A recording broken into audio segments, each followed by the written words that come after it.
Hey, Roll and Write Revolution is back with Mermaid Heist. This is our brand new push your luck dice game where you are mermaids attempting to regain the gems for Atlantis that have been stolen and are being held by a gang of sharks. So on your turn, you're going to be rolling 5 dice. You'll start with the 5 easy dice. And the easy dice have a current, which is, something you can just re-roll.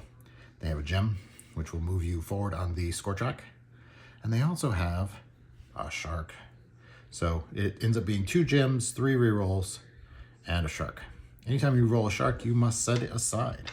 And you can continue rolling. Each time you want to roll 5 dice though. So now, if I only have 4 dice left, I'm going to add one from the medium pile, which has 2 sharks, 2 gems, and 2 rerolls. And then I can gradually add in the more challenging hard dice. So this one has 2 sharks. It has 2 regular gems, a double gem, and a current. So as you continue on, you'll be rolling dice. So for example, roll some dice. We'll go ahead and set aside the shark.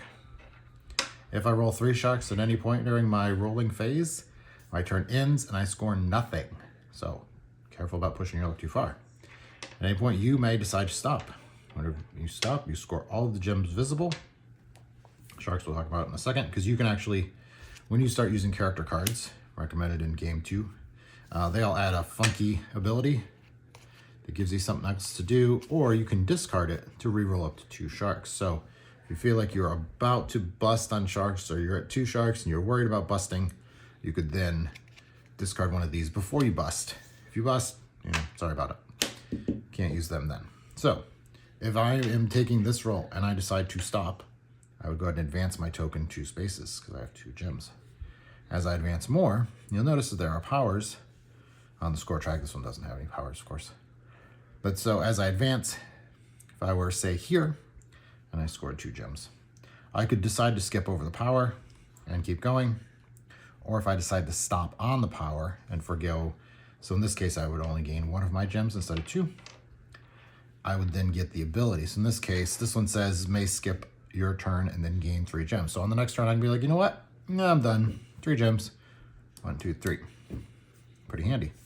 This one, if your token is sitting here and it's your turn, you will bust if you have 4 sharks rather than 3.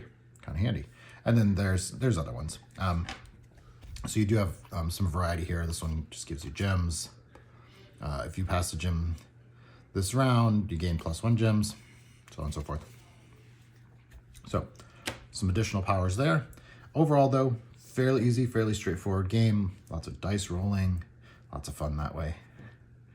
Have fun pushing your luck, and we hope to see you out there in the currents.